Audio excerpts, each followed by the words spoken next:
I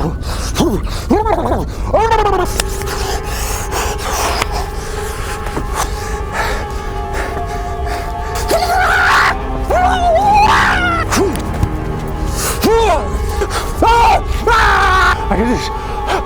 I can do this.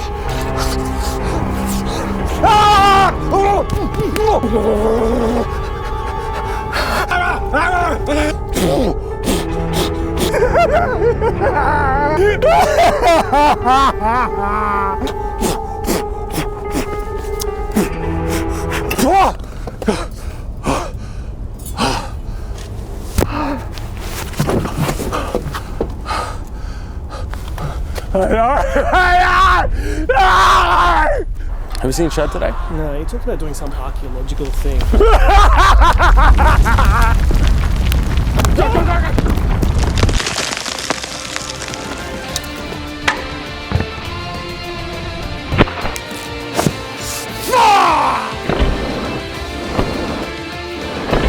Well, what's it called, professionals?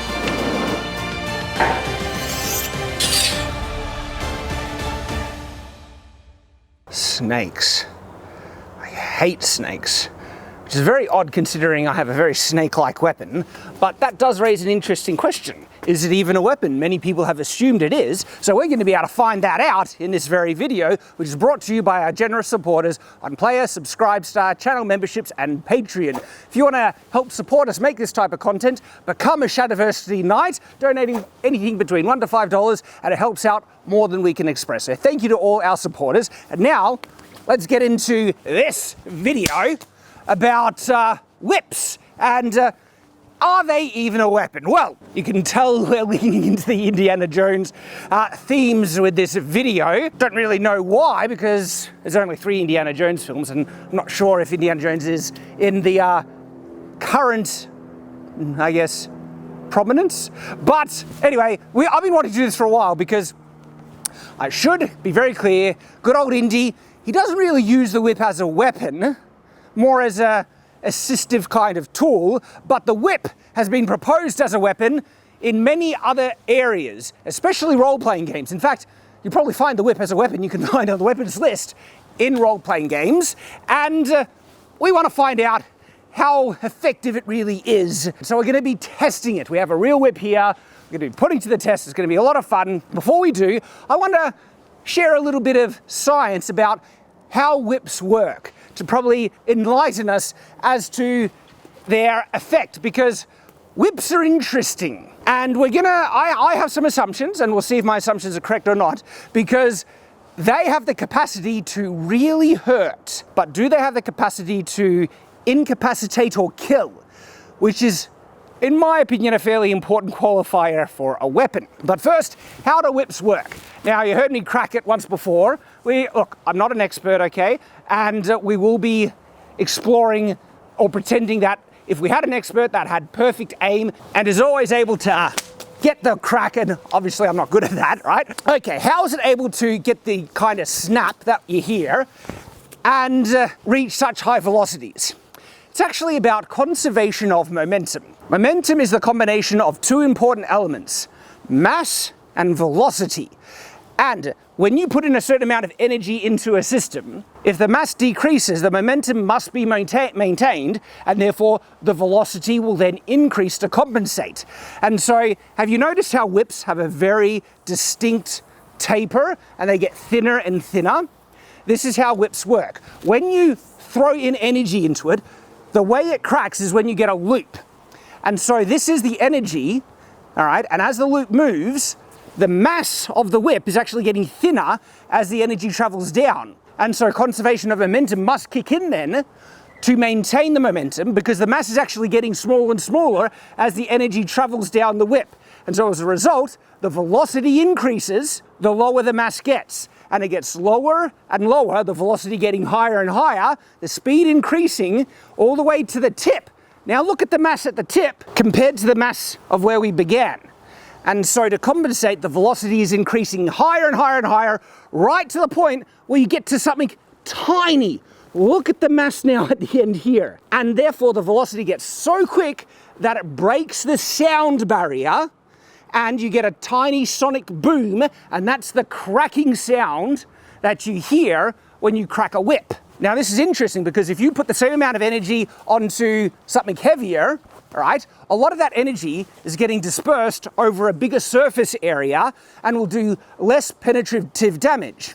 But if you can focus that energy onto a small surface area, and this is not just done in whips, by the way, swords operate on the exact same principle of focusing energy onto a very small surface area. What is that surface area? The edge. And by doing that, it creates a much more effective shearing force, okay, and cut things. And so if you put in the same energy on the tip, probably not going to do much. But if you can suddenly focus that energy onto a really, really small surface area, the penetrative power behind it and potential damage is vastly greater. Even though we're actually dealing with the same amount of energy overall, it's just focused on a small surface area. But is that enough to have an effective weapon? Well, we're going to find out here. In fact, of course, we have Tyrant the Nate here who's going to be putting this to the test. Alrighty guys, what are your thoughts? Do you reckon this is going to be an effective weapon? Any preemptive guesses? 50-50. 50-50? So I think you're right. It might not necessarily be lethal, but I think it's going to be effective in a lot of different ways. So just intimidation factor, seeing that thing spinning at velocity coming towards you, it'll sting when it hurts. Probably have the option of cracking skin. I don't know. I am dubious on several fronts. Intimidation only works if you can intimidate your opponent. If they don't care, that's not going to help out. Damage potential. Yeah, I think it'll hurt, but if someone's adrenaline is up, they're not going to care and they'll just go straight through it.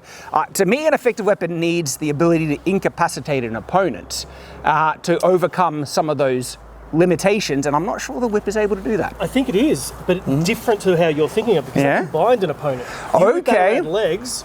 Well, that'll be good to try and test out, because the other things, I would like to see how useful the whip is as a tool in terms of improvised rope that you can wrap around something and then swing on. How much pressure we can put into it. Yeah, that would be really interesting to see. So I think we just have to test it. Yeah. And see how effective it really is. Now, we're going to be doing the usual thing where we get Tyrants to, please don't use all your strength, to be wielding it. Well, okay. And I'll put on some padding and be the test dummy. I think we can. Strength in this case isn't really what is going to be the most deciding factor. It's going to be more on you, what actually scares you, what stops you in your tracks. I think it'll sting for sure, but we're going to be padding him up with a lot of layers. He's going to be wearing masks, full kit, because I am going to actually be trying to hit him with the whip. And bear in mind, I think just by this fact that we're putting armor on Nate shows one of the limitations on whips already. I think armor negates the damage potential drastically. Maybe binding potential still is there? I don't think it's going to negate it. So I have used gambesons for 20 years. Yeah. I know how much it stops damage, and I know how much damage goes through them. I think that's going to sting even through a gambeson. Really? All right. I really do. All right, we'll find out. I really do. To add a caveat to that, the gambeson that Nate is currently wearing, the one that I'm currently wearing, they're quite thin. They stop things like blades light and stuff. slashes, but I wouldn't consider them armor grade. Yes, but we do have much thicker gambesons, which you will be putting on. Okay. I'll put on thicker armor, but we'll try it with this first, just to see. So here we are, we've got our whip, and we are ready to do some tests with this thing. So the first off, I think we'll just start with us messing around with the whip a little bit. Sounds good. Like we've got our new whip, so let's give it a crack. But we'll start here first. Some baby steps. Baby steps.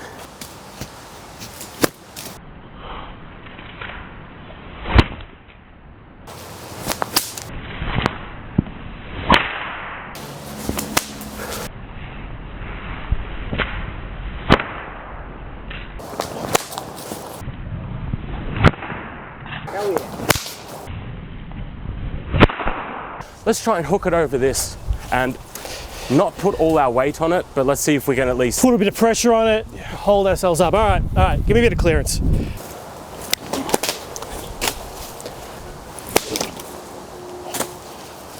All right, let's try an overswing, because under is just catching those sticks at the back. But I think we're gonna have the same problem here.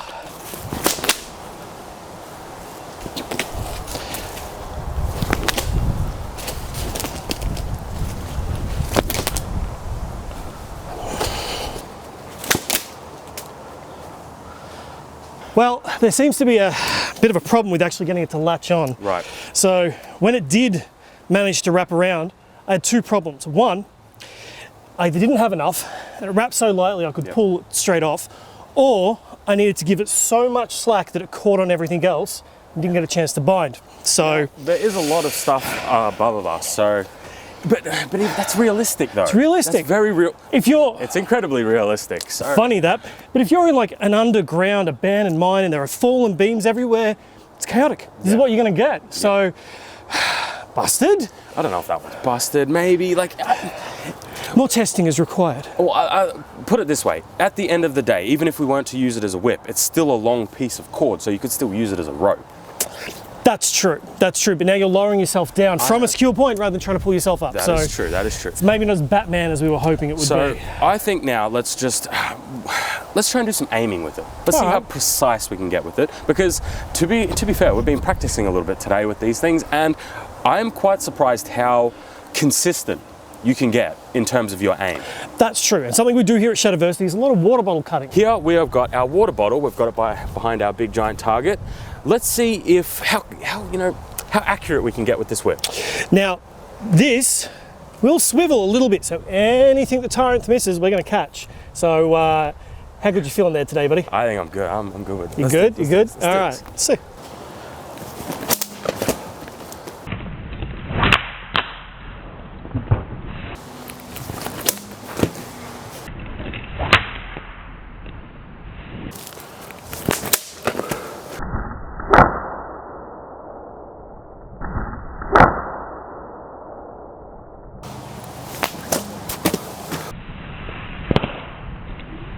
So I think that one little feature of this is I noticed it doesn't really get bound in anything, even when we tried.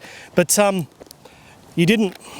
Look, you hit it. Yeah, I hit it. You hit it. I heard that hit, but now something to mention is I always personally thought that whips were quite unwieldy and uncontrolled because they're supposed to be. They're long bits of cord. Yeah. And a lot of weapons that we have that don't have kinetic linking are quite unpredictable. That is true, and something that I can say from experience of looking at a few different rule sets with combat sports is, with the exception of some of the Eastern sports, a lot of combat sports don't let articulated weapons in, and it's not because you can't control them, it's that once an opponent comes into the equation, that's when you can't control it. So by itself, yeah, we're finding we can control this pretty well. In terms of like accuracy and aim, I'm talking, we're in the 90s, like 90% accuracy. And this is day one. Yeah, and it's usually when it's off, it's more like I'm trying not to hit something underneath it. Like, I'm not trying to hit the stand. Exactly. Same as a little bit off. Same as when I was aiming for the tree before. Like, I was getting my shots. The problem is there was like little sticks and branches in the way. So as I'm recorrecting, it's very easy to recorrect, even if there are sticks and branches in the way. In terms of distancing, because distancing when it comes to any sort of weapon is very important. Distance and measure. On this one, distancing is kind of a mixed bag. There are times where it's like you're fine, you can do it, no worries. But then there are other times where if you're trying to get a specific result, I feel like that's the important part. It's hard. I feel like this is coming from when you were trying to crack it. Yes. Right on the bottle. Yes. So you were pulling back a little more. Yeah. When I'm trying to hit something, distancing isn't really that much of an issue, as long as I'm roughly in the general vicinity. Well, speaking of roughly in the general vicinity, why don't we aim for a bigger target? Something that I'll give it a bit of a shot too, and we'll see if we can hit particular zones of the body, because I feel like Boromir needs to make an appearance this video. To be fair, we are just hitting a water bottle, which is, relatively speaking, a small target. It is. A human-sized target, well, that's a lot easier to hit. I like how you point at me like I'm going to be a target later. Boromir first. Yeah. Boromir first.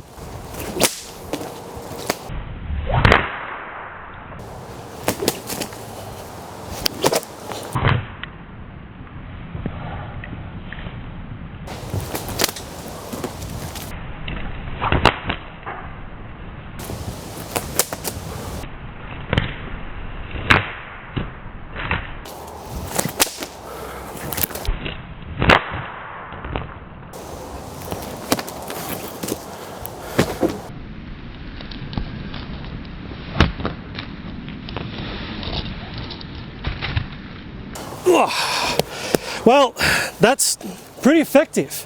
Though he's wearing a little extra armor than what I expected. Yeah, a little bit of special armor, if you ask me. A little bit zombie apocalypse. Is this like for an upcoming video or something, Tarth? Well, I don't know. You have to wait and see. in terms of the whip, that was very interesting because I was able to pull him down. I was able to wrap it around his neck consistently, and then in even one of them, just pull him straight to the ground. I found that the pressure you put into the whip actually changed what you could do. If I went hard and fast, I was trying to clap him across the face, I could slap him really hard across the face.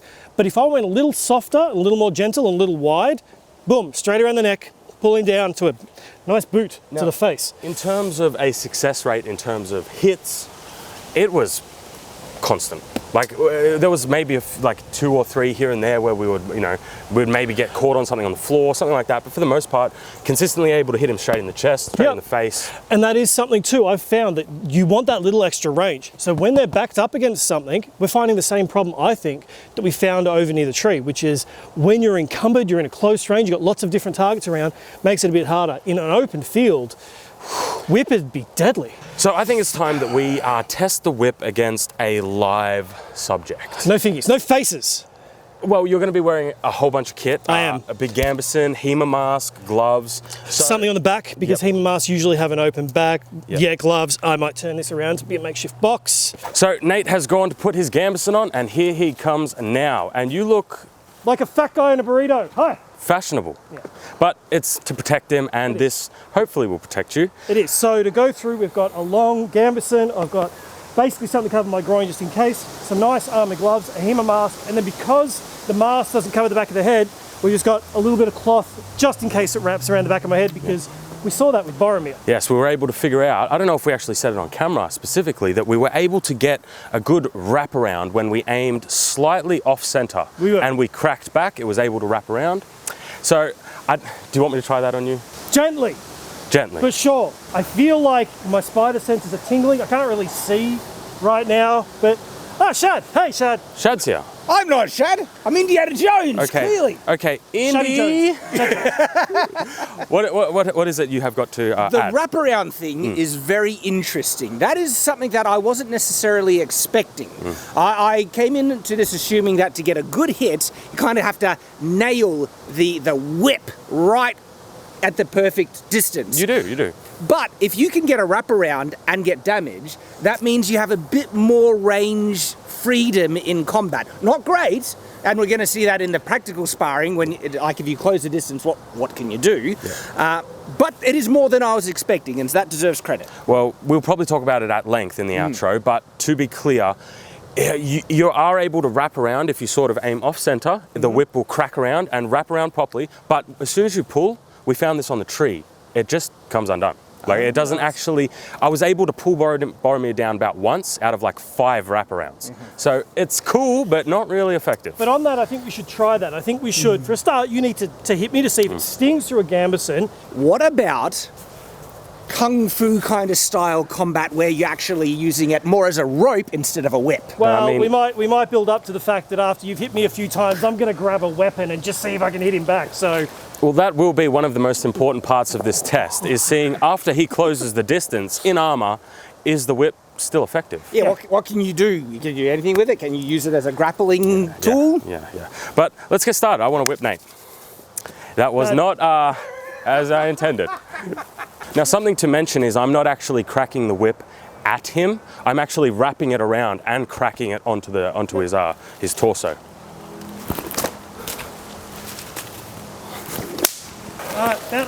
So that one hit me in the side here, and that stung. That actually stung. What would you say that was on a tyrant of 1 to 10?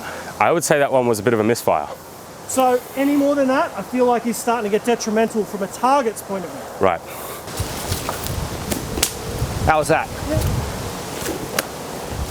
See, that's going to be one of the biggest issues with combat. Like, if you have anything that's in the way, like a tree, on the backswing, you're like, whew. You hit it like, so this is a terrible close quarter weapon. Okay. All right. So I'm going to go play T or tag. If I can touch him, I win. Back! Back, I say! Back!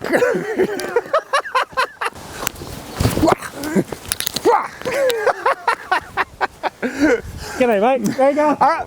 People will say, oh, but a master will be able to pinpoint the accuracy. Well, a master's here. Oh. All right, yeah, we'll see. Damn it. For a note, that stings still damns me. That actually, I feel like I might have a couple of red marks. If you weren't wearing armor, Oh, ow. Like that could would that be enough pain to get you to halt an attack? Yes, so to give you an idea, this is a pretty thick gambeson. I would feel comfortable getting hit with some good shots in this. Tyrant, as much as he was joking about whips and chains before, actually clipped me in the nipple through the gambeson, and it stings like I've got deep heat on my chest. Funny you should mention that. That test we might have to do again, because halfway through I whipped my own ass. So for everyone at home, this is quite literally the perfect weapon for a bard, if you know what I mean. leather whips today. All right, ready? 3, 2, 1. All right, ready? 3, 2, 1. Look, this is a very significant thing because you can get wrapped up in the whip almost as easily as here if the enemy gets hold of the whip. So I forgot exactly the takeaway. Like, if you weren't wearing armor and the pain really hit, it might be a pain compliance, weapon. It would make you rear. So you would need to get hit with the end of the other end. You would need to get hit with the end, and it would need to be a bonk me on the head. This is another weapon of sorts. But you'll need to get hit with the very end. And it could split the skin open. Absolutely. Well, we did split the bottle. We did split the bottle. That's significant because that does show that focusing in of the force to, as to if someone has their adrenaline up, I'm not sure that would really do the job. No. We've seen people tank pepper spray to the face and go nuts. Historically, people have tanked slashes with swords. Yeah. It's the stabs that stop duels, historically speaking. So I feel like with that, if you can close range just enough, you don't get that whip. But even so, you're all armored up, but this isn't like crazy armor. This is, a couple of jumpers, this needs to be... You know what? He makes a good point. I'm going to crazy armor up. I'll be back. No. We don't need to see this anymore. I think we're done. All right. Let's see. Maybe, all right. I'm expecting you to wrap the whip around the sword and disarm him. You'll be fine. Ready? Ready. Oh! Did that work, or did that just get caught in that properly worked. Wow! So... Wow! You right? Yeah. So, to give you an idea, that not only pulled me forward, but ripped my head down. Now, for safety, I didn't actually thrust with this because I couldn't quite see, but I did want to still show I might be... That's really... We actually did get a grapple on the opponent with the whip. Absolutely. Does that mean a master with pinpoint accuracy could always go for it straight away? And would that be a winning move? No, I don't think so, because even though my head was down, I still had enough sense of mind to go, well, that's where he is. The way I pulled that, though, I know that probably felt a bit hard. Yeah, I was actually just trying to pull the whip off him. I wasn't actually trying to rip his head down. Absolutely. So, that would have been a lot if you're not expecting that whip gets a hook, and then you yank it as hard as you can, that has the potential to knock you off your feet. Yeah, even if the sword is going forward at the time, getting yanked down, that's not good. The whip, not necessarily, it has potential virtues, I'm saying potential, as a weapon, but I think where it could really shine is in dual wielding as a complementary weapon. It is, or as a support weapon. Let's get you a sword in your offhand. Now, something to add just before we move on is, in terms of wrapping it around someone's neck, it's actually quite consistently easy to do. It's not actually that difficult to do. Once you figure out where you got to sort of aim, and you aim roughly just in that direction, it'll just wrap around. And a master who has got pinpoint accuracy, I don't think the whip is a finishing weapon to incapacitate someone, but as a complementary weapon to really mess someone up, to follow through with a more deadly weapon. That could be where the whip So really what you're saying shines. is the whip has more potential than the current Indiana Jones movie? What current one? I don't know. Current one? There's only 3. There's only 3 Indiana Jones movies.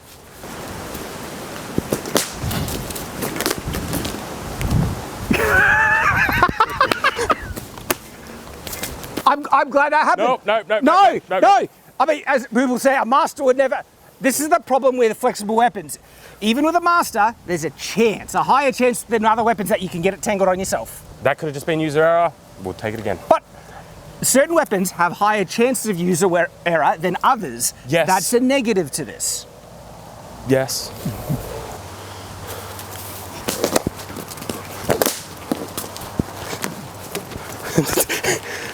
All right, so first off, I'm not left-handed, so I suck with my left hand. It might as well just be useless. But I also found the whip getting in my own way. I was having to... I'm good with my left hand. I would like to have a go. Oh, that was a headshot there. Come on.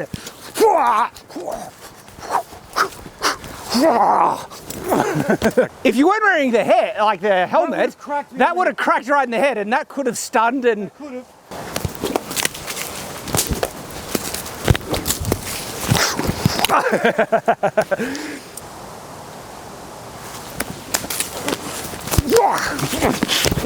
Interesting. So, Nate waited for my first hit before the rush. Yeah, because I wanted to wait for Yes. that thing to be back out of the way. So That's a good point. let's try again. Well, no, but you raised it, like what you did is really significant because the follow-up strike on a whip takes ages. Yeah. I don't, maybe a master can crack. They can crack it fast though. They can I've seen him go. Oh, boy! So, we have a lot of thoughts, I think. I have a lot of stingy pain. You know, Tyrus does too, as a matter of fact. Yeah, right on the butt. He cracked himself right on the ass. Multiple times today, if I'm being... Not that I can talk, he got me in the nipple. Nate took it He did. worse than everyone. You took this leather whip like a champ, Nate. It's growing up in Melbourne, bit of experience with a few things. Now, something to add that I don't think we spoke about at the start of the video is none of us are experts in whips. No. And we're not saying we are. We did mention that briefly, but yes, we're not. Just to clarify. I want to be clear. Today was the first day that I've ever used a whip in my entire life. And I've gotten it to a point where I can crack a water bottle open. So my first thought, and one of my most important takeaways is, if you just spend a little time, you can get very proficient at this sort of weapon, because a lot of other weapons, sure, you can kind of use them without much practice, but this, I feel like you can get... Learning curve is very, very short to get to a good point. Not to become an expert, I think you but can to get to a good point. I think you can become more competent with a sword quicker than you can with a whip, but I am surprised how well you got in the short amount of time we had with it. I do think perfecting it to get pinpoint accuracy, that's the type of thing that'll take a lot more training. I actually think there's something to really note with that, which is to be proficient with a sword versus a static target. Yes, absolutely. It'll be a lot quicker to get proficient versus a static target. Versus a moving opponent who is also trying to actively fight you back, that is a shorter learning curve. You don't even need to really hit the target. You kind of just hit in the rough zone, and it's really fun.